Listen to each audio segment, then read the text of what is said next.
Hello, আসসালামু আলাইকুম দর্শক। দেখেন আমরা চলে এসেছি রেশম বোর্ডের ভিতরে।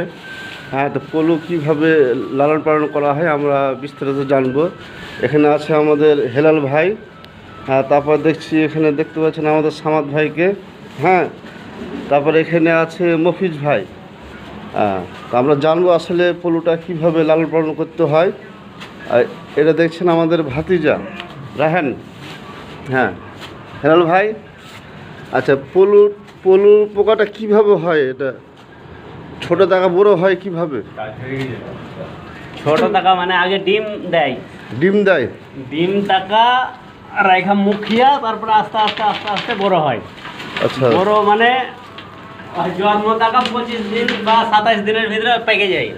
আচ্ছা, তারপরে তো গুঠি হবে, রেশম সুতা হবে। সরকার গুটি হয়, যেটা লাল লাল যেটা কুয়া হয়। লাল হয়, সাদা হয়। আচ্ছা, তারপর ওখান থেকে